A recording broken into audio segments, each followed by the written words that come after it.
Welcome back guys. Now we are back with our new lecture. और इस lecture में हम लोग स्टडी करने वाले थे बिजनेस इन्वायरमेंट क्या है।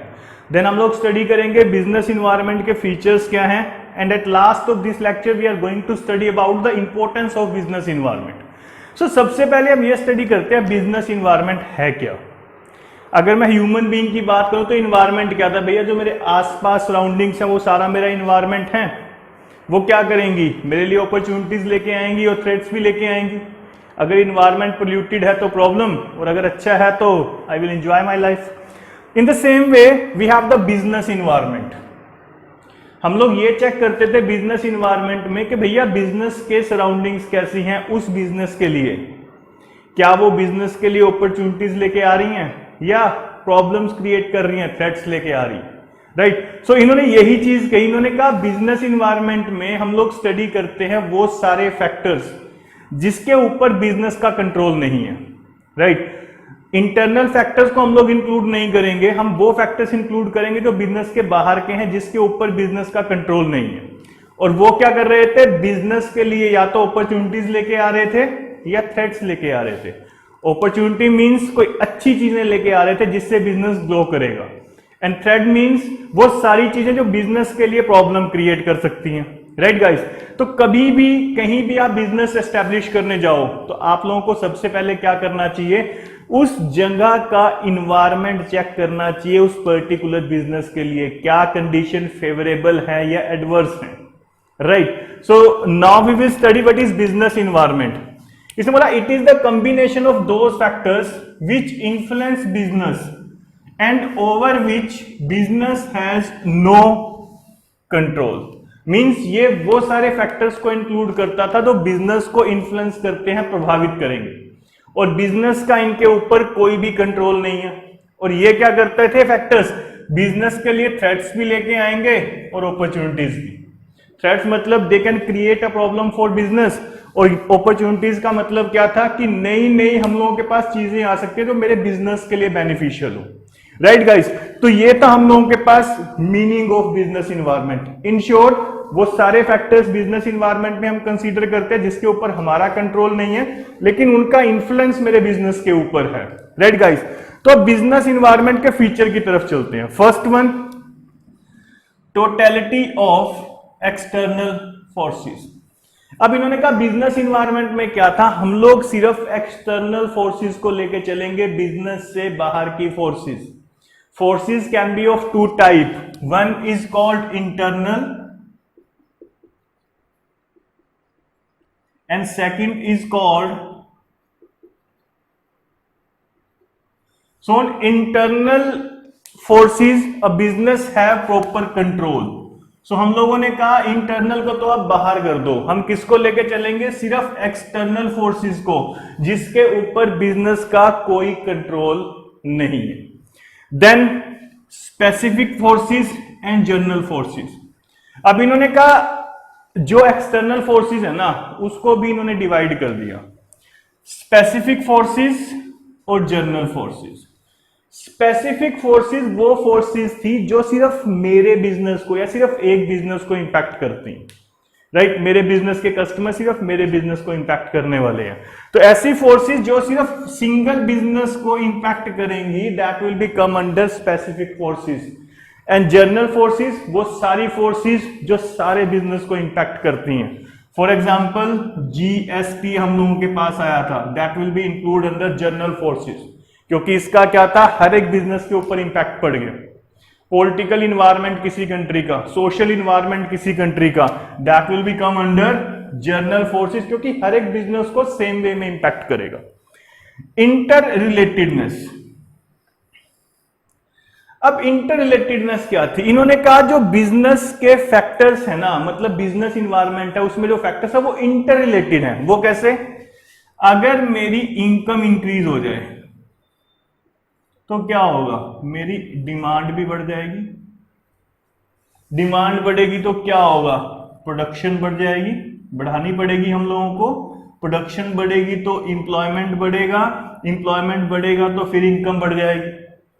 तो इन्होंने कहा जब हम बिजनेस इन्वायरमेंट को स्टडी करेंगे तो इसमें फैक्टर क्या थे, इंटर रिलेटेड थे, एक दूसरे से रिलेटेड होते थे हम लोगों के पास फैक्टर्स, राइट। और हम लोगों के लिए क्या होता था, ये चीज हमें फाइंड आउट करनी पड़ती थी कि किस फैक्टर का क्या इंपैक्ट पड़ने वाला है बिजनेस के ऊपर, इनकम का इंपैक्ट क्या पड़ेगा, राइट, वो चीज।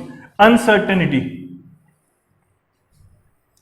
अब अनसर्टेनिटी क्या है, बिजनेस इन्वायरमेंट की सबसे बड़ी फीचर है भैया पता ही नहीं होगा क्या, आज इन्वायरमेंट मेरे फेवर में कल को नहीं हो। तो basically technology and fashion,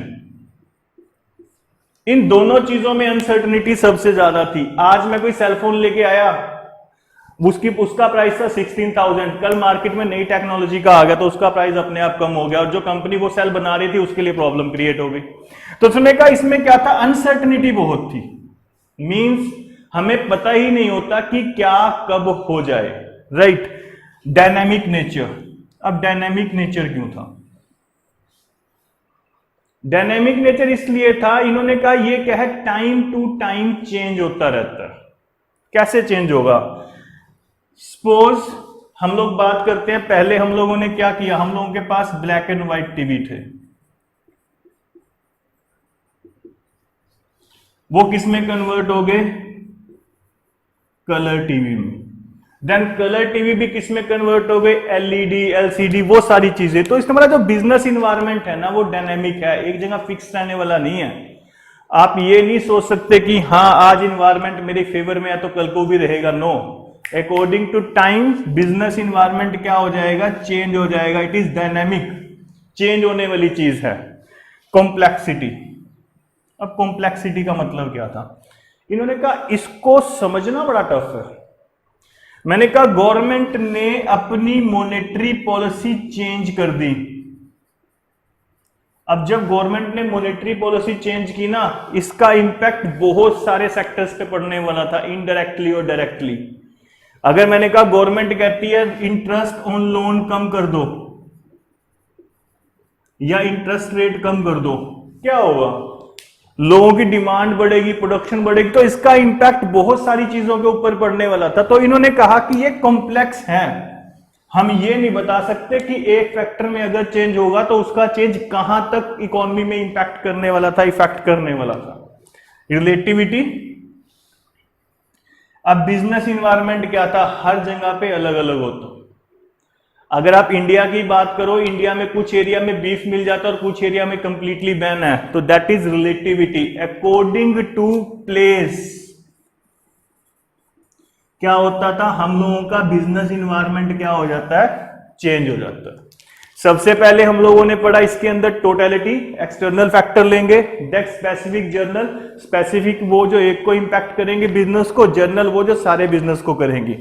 inter relatedness, सारे फैक्टर एक दूसरे से रिलेटेड हैं, इनकम बढ़ेगी, डिमांड बढ़ेगी, उसके बाद इंप्लॉयमेंट, फिर इनकम। सो हमें पता ही नहीं लगता था कैसे हो। Then next we have uncertainty, technology और फैशन कभी भी चेंज हो जाते हैं, इनके लिए इन्वायरमेंट हमेशा चेंजिंग रहता है, तो उसमें बोला अनसर्टेनिटी है। Dynamic in nature, business environment क्या है, चेंज होता रहेगा, जरूरी नहीं है आज आपके फेवर में है। ब्लैक एंड व्हाइट टीवी थे, कलर टीवी आए, कलर टीवी में भी एलईडी, एलसीडी, रिमोट वाले टीवी, वो सारी चीजें आ गई।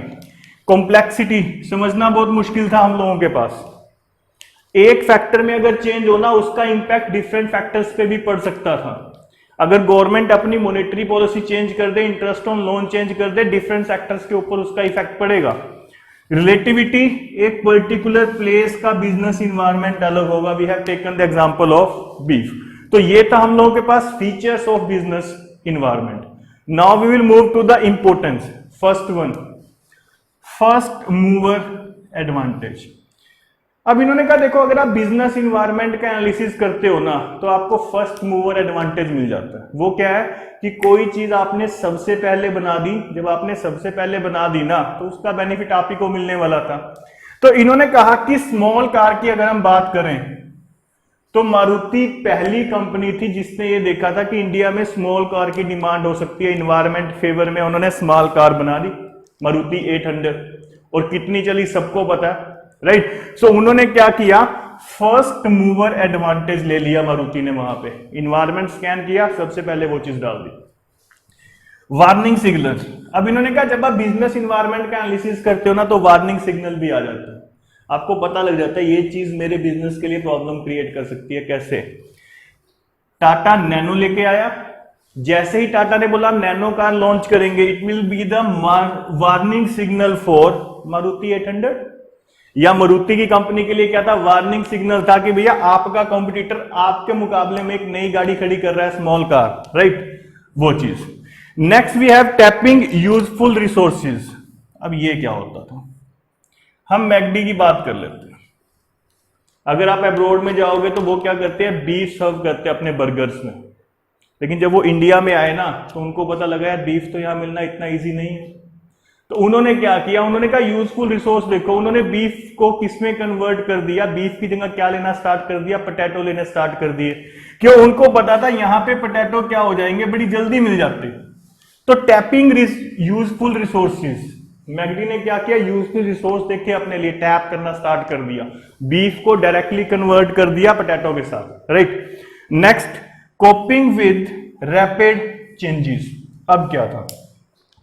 अगर आप बिजनेस इन्वायरमेंट स्टडी करोगे ना तो आपको यह पता लगेगा चेंज क्या हो रहे हैं, और आपको वो चेंज अपने बिजनेस में लेके आने पड़ेंगे, राइट, कॉपी करने पड़ेंगे, या यू कैन से उन जो चेंजेस हो रहे हैं उनको ओवरकम करना पड़ेगा। इसमें बैंकिंग सेक्टर को हम लोग ले लेते हैं। प्राइवेट बैंक में HDFC bank, ICICI bank, right, they are the several banks. इन लोगों ने नेट बैंकिंग सबसे पहले स्टार्ट की। इन लोगों ने सबसे पहले टोकन सिस्टम स्टार्ट किया कि whenever I enter he will take a token, और वो क्या करेगा? अपनी सीट पे बैठ जाएगा। तो क्या हुआ? जो गवर्नमेंट बैंक थे ना उनको लगने लग गया यार ये तो हमारे लिए प्रॉब्लम क्रिएट हो रही है, ऑनलाइन बैंकिंग हम दे नहीं रहे, कस्टमर सारा प्राइवेट सेक्टर में जा रहा है, घर पे बैठे बैठे सारे ऑर्डर करते हैं। तो इन्होंने भी क्या कर दिया? स्टार्ट कर दी online banking, right, token system start कर दिया। अगर अब आप किसी गवर्नमेंट बैंक में जाओ ना, सीटिंग अरेंजमेंट है, AC लगे हुए हैं, पहले नहीं होते थे, राइट। सो दे सेड अगर आप बिजनेस इन्वायरमेंट का एनालिसिस करते हो तो जो चेंजेस हो रहे हैं ना आप उसके साथ कोप अप कर सकते हो। Next, assisting in planning and policy formation. अब ये क्या होता है? हर एक बिजनेस अपने आप को ग्रो करना चाहता है, वो प्लान करता है हमें करना क्या है, पॉलिसी बनाता है, how we are going to work out. वही चीज क्या थी? ITC ने की। ITC ने क्या किया? Business environment scanning. उन्होंने देखा यार इंडिया में टूरिज्म का बिजनेस बहुत अच्छा आने वाले टाइम में, होटल्स खोलने स्टार्ट कर दिए। आप जम्मू में चले जाओ, ITC का इतना अच्छा होटल है वहां पर। तो इन्होंने कहा कि क्या होता था, हम लोगों की प्लानिंग एंड पॉलिसी फॉर्मेशन में भी बिजनेस इन्वायरमेंट हेल्प करता था।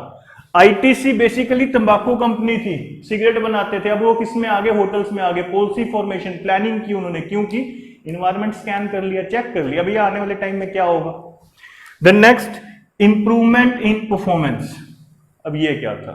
इन्होंने कहा बिजनेस इन्वायरमेंट को अगर आप स्कैन करते हो ना तो आपकी परफॉर्मेंस इंप्रूव हो जाएगी, you can increase the sale of your business. हम लोग क्या करते हैं, देखो मैं आप लोगों को बताता हूं, शैम्पू के पाउच आते हैं, पहले नहीं आते। क्या किया? बिजनेस इन्वायरमेंट स्कैन किया। उन्होंने कहा यार सिर्फ तो हर इंडिविजुअल धो रहा है लेकिन पेइंग कैपेसिटी नहीं है। एक बोतल 200 रुपए की बंदा नहीं लेगा, लेकिन हाँ अगर उसको हम 1 रुपए के पाउच में कन्वर्ट कर दें तो पुअर पीपल भी क्या करेंगे? बाय कर लेंगे। बिजनेस इन्वायरमेंट स्कैन किया, check it out the opportunities क्या थी प्रोडक्ट को सेल करने की, पाउच में कन्वर्ट कर दिए। सॉस के पाउच पहले बोटल्स आती थी, राइट, 200 ग्राम की, 300 ग्राम की, लेकिन अब क्या हो गया? अब आपको पाउच मिल जाता है। Whenever you need you can go to the market, buy a pouch for 10 और 15 rupees and use that. So वो सारी चीजें क्या कर रही थी? परफॉर्मेंस को भी इंप्रूव करती थी कंपनी की, राइट गाइस। सो ये था हम लोगों के पास बिजनेस इन्वायरमेंट क्या है, बिजनेस इन्वायरमेंट के फीचर्स क्या है, and then why it is important for the business. आज के लेक्चर के लिए इतना ही, नेक्स्ट हम लोग कवर करेंगे नेक्स्ट लेक्चर में, राइट गाइस। तब तक के लिए thanks a lot, have a nice day.